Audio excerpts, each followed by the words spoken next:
लोकशाहीमध्ये भारतरत्न डॉक्टर बाबासाहेब आंबेडकरांच्या दिलेल्या संविधानाच्या माध्यमातून पारदर्शकपणे इलेक्शन व्हावी हा प्रयत्न आमच्या सगळ्यांचाच असतो। एका सशक्त लोकशाहीमध्ये प्रचाराची प्रक्रिया त्याच्या नियम कायद्याच्या चौकटीत राहून आम्ही प्रचार आमच्या महाविकास आघाडीच्या आणि आमचे जे मित्रपक्ष आहेत इंडिया अलायन्स मधले त्यांच्या सगळ्यांचा एकत्रितपणे आम्ही प्रचार सगळे करतोय। काही सभा तुम्ही घेताय, रोड शो होते महाविकास आघाडीचे, एकंदरीत महाराष्ट्रात काय चित्र तुम्हाला दिसते? अजून बाकी आहे दिवसभर, आता सध्या काय चित्र? अर्थातच आजचं सगळ्यात महत्त्वाचं चित्र हे आहे। आज वर्तमानपत्रात बातमी आलेली आहे, ती आपण पाहिली की नाही मला माहिती नाही, पण राजदीप सरदेसाईंनी एक पुस्तक लिहिलंय। राजदीप सरदेसाईंनी एक पुस्तक लिहिलेलं आहे आणि त्याच्यात एक मोठा दावा आलेला आहे आणि हा खूप गंभीर विषय आहे, ज्या विषयाबद्दल अनेक वेळा मी स्वतः संसदेत ही बोललेले आहे आणि माझ्या अनेक भाषणात आणि तुमच्या प्रत्येकाच्या चॅनलवर मी बोललेले की एजन्सीजचा गैरवापर करून विरोधी पक्ष फोडणे, घर फोडणे, पक्ष फोडणे हे पाप आणि असंविधानिक गोष्टी सातत्याने अदृश्य शक्ती करते आहे। ही गोष्ट मी वारंवार गेले 1.5-2 वर्ष आणि फक्त महाराष्ट्रापुरतं सीमित नाही, काश्मीर टू कन्याकुमारी तुमच्या चॅनलचा डेटा सांगतो की 95% इन्कम टॅक्स, सीबीआय आणि ईडी या केसेस विरोधी पक्षावर आहेत आणि विरोधी पक्षावर जेव्हा ज्याचा उल्लेख मी नाही या पुस्तकातही केलेला आहे की वॉशिंग मशीनच्या माध्यमातून ज्यांच्यावर आरोप भारतीय जनता पक्षाने केले त्याच लोकांना वॉशिंग मशीन मध्ये टाकून भारतीय जनता पक्ष सत्ता स्थापन करते।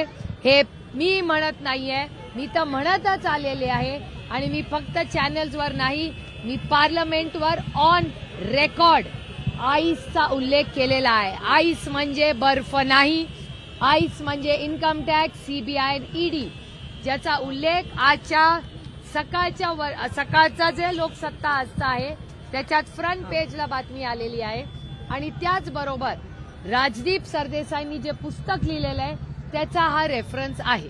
दावा केलाय की ईडी पासून सुटका म्हणजे आमचा पुनर्जन्म झालेला आहे। ईडीची कारवाई वाचली आम्ही भाजपसोबत गेल्यामुळं त्याचा एक आनंद सगळ्यांच्या नेत्यांच्या मनामध्ये होता, त्यामुळे आमच्या सगळ्यांची सुटका झाली असं त्या पुस्तकामध्ये दावा करण्यात आला। अनेक गोष्टी त्या पुस्तकात आहेत। मला असं वाटतं की पुस्तक लिहिणाऱ्यांनी आणि ज्यांचा उल्लेख केलेला आहे, दुःख एकाच गोष्टीचं झालं ते वाचताना की या सगळ्या पुरुषांचे पण उल्लेख झाले। मला वाईट एकाच गोष्ट, आणि हे मी खूप मनापासून जड अंतःकरणातून म्हणते, त्याच्यात महिलांचाही उल्लेख झालेला आहे। वाईट याचाच वाटलं की अदृश्य शक्ती ही फक्त पुरुषांच्या नाही महिलांच्याही मागे कशी लागते आणि याचं सगळ्यात मोठं उदाहरण म्हणजे अदृश्य शक्तीने माझ्या 3 बहिणी वर केलेली आयटीची रेड। एक नाही 5 दिवस, पूर्ण 5 दिवस रजनी इंदुलकर, नीता पाटील आणि विजया पाटील या माझ्या 3 मोठ्या बहिणी, या तिघींच्या घरी रेड कोणी केली तर अदृश्य शक्तीने केली। एक नाही 5 दिवस त्यांच्या घरी रेड झाली आणि रेड होताना त्यांची नातवंड घरात होती, दूध वेळेवर येत नव्हतं, गन स्टॉकिंग लोक फिरत होते। कधी याचा विचार अदृश्य शक्तीने केलाय की त्या मुलांवर काय वाटत असेल? त्यानंतर भुजबळ साहेबांचं कुटुंब, नवाब मलिकांचं कुटुंब, संजय राऊतांचं कुटुंब, अनिल देशमुखांचं कुटुंब हे सगळे कशातून गेलेत, त्यांची कुटुंब कशातून गेलेत हे मी पाहिलेलं आहे। आणि आरोप करणारे देवेंद्र फडणवीस, मला त्यांना प्रश्न विचारायचा आहे की त्यांनी आणि अदृश्य शक्तीने याचं उत्तर द्यावं लागेल की जेव्हा कैलासवासी RR पाटलांवर सगळ्यांनी मिळून आरोप केला त्या फाईलवरची फायनल इन्क्वायरी कोणी लावली तर ती देवेंद्र फडणवीसांनीच लावली।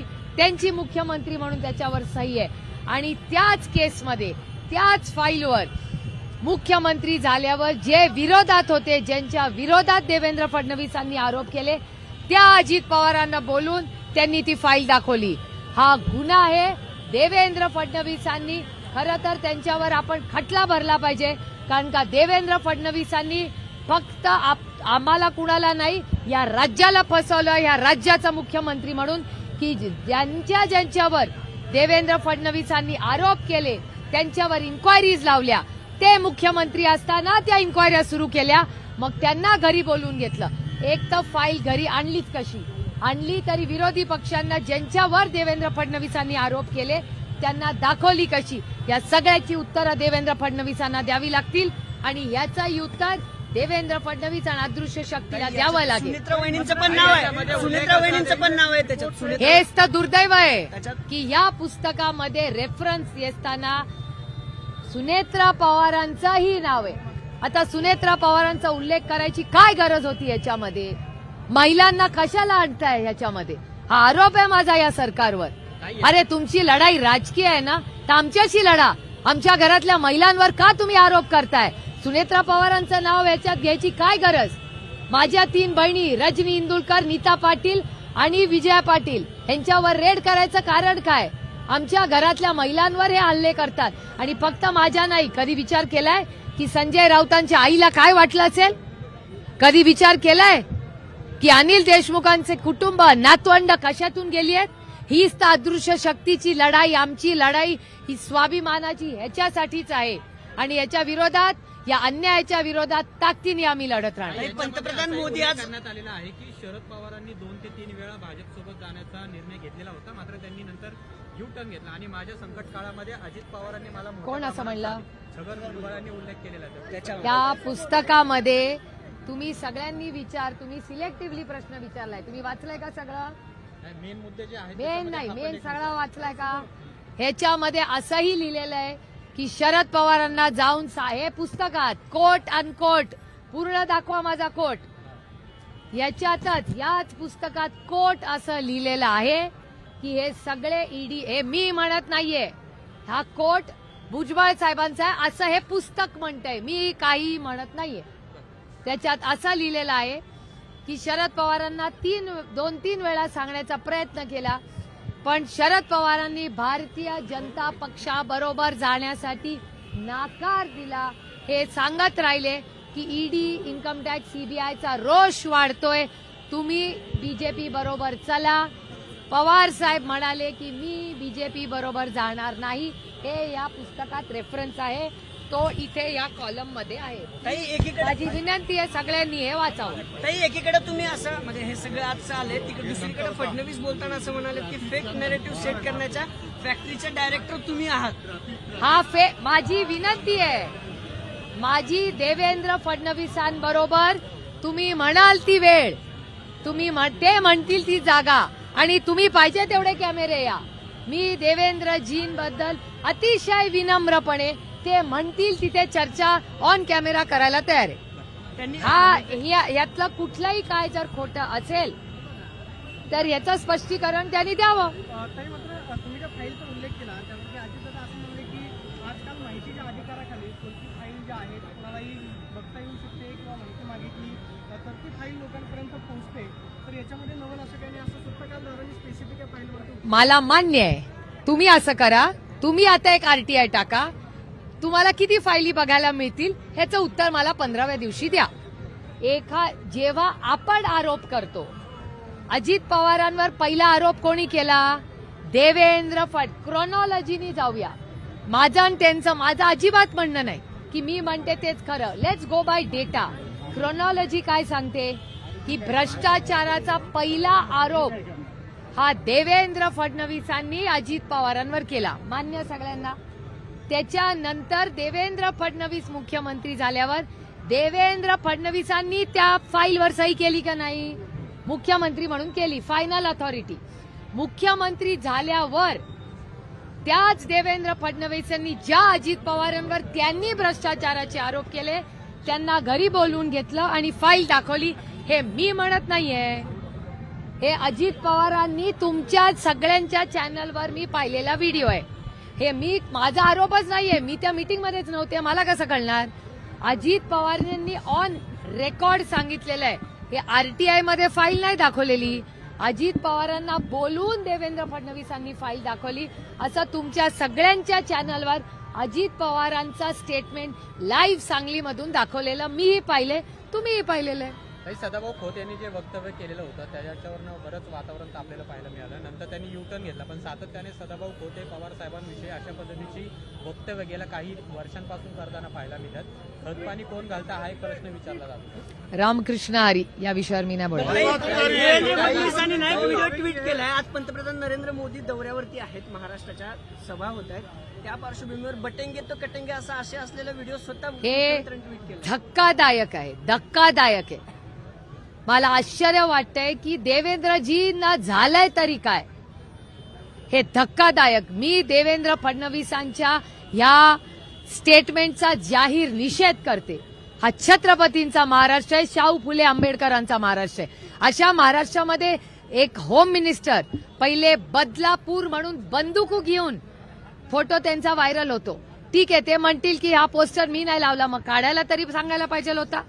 त्याच्यानंतर तुम्ही अजित पवारांवर आरोप करता आणि स्वतःच आरोपाची फाईल ते दाखवतात. त्याच्यानंतर ईडी, सीबीआय, इन्कम टॅक्स ची भीती तुम्ही दाखवता. त्याच्यानंतर अशी जी विधानं देवेंद्रजींनी केली आहेत, देवेंद्रजी तर म्हणले होते 2 पक्ष फोडून मी सरकारमध्ये आलोय. काय कौतुकाची गोष्ट आहे?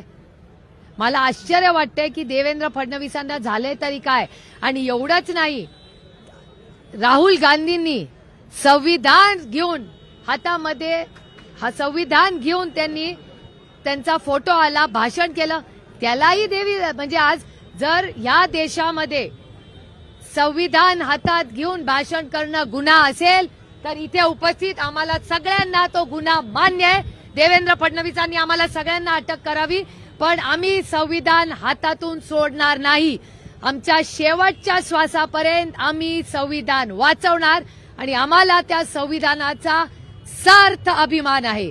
देवेंद्रजी त्या संविधानाचा द्वेष करत असतील, त्यांना ते काय चुकीचं वाटत असेल, पण आम्हाला सगळ्यांना वाटतं ना, आज नंतर संपूर्ण इलेक्शनमध्ये आम्ही सगळेजण संविधान घेऊनच उभे राहणार. आम्हाला त्या संविधानाचा सार्थ अभिमान आहे. देवेंद्र फडणवीसांनी आमच्यावर आरोप करावे, आम्हाला अटक करावी, आम्हाला मान्य आहे.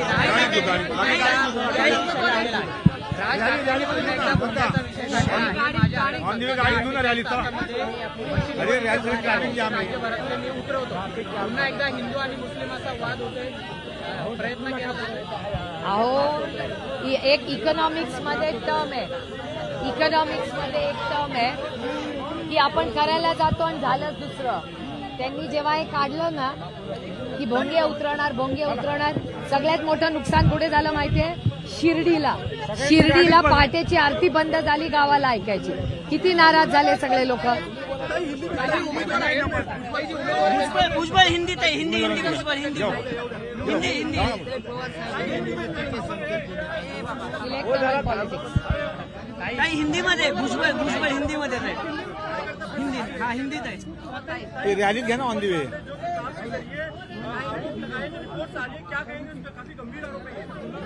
मेरे लिए गंभीर आरोप नहीं है. मैं 2 साल से लगातार आइस मतलब बर्फ नहीं, आइस मतलब इनकम टैक्स, सीबीआई और ईडी, और जिस तरह जो विरोध में है उसको आइस किया जाए. कश्मीर टू कन्याकुमारी एजेंसीज को लेके अदृश्य शक्ति, एजेंसीज बुरी नहीं है, एजेंसीज अच्छी है, वहाँ काम करने वाले अच्छे हैं. प्रॉब्लम अदृश्य शक्ति का है. अदृश्य शक्ति सबके पीछे कश्मीर टू कन्याकुमारी, और आपका डेटा आपके न्यूज़पेपर में और टीवी चैनलों पे आया हुआ डेटा है कि 95% जो केसेस है वो ऑपोजिशन पे है. और अगर वो वॉशिंग मशीन डाल के अगर वो व्यक्ति बीजेपी में चला जाए तो उसकी सब माफी होती है. तो इस तरह जिस तरह से ये पूरा वक्तव्य आया है किताब में, मेरे ख्याल से बहुत गंभीर है. और जिस मामले में हम 2 साल से लगातार आइस के बारे में हो गए, उसका कंफर्मेशन ये किताब है.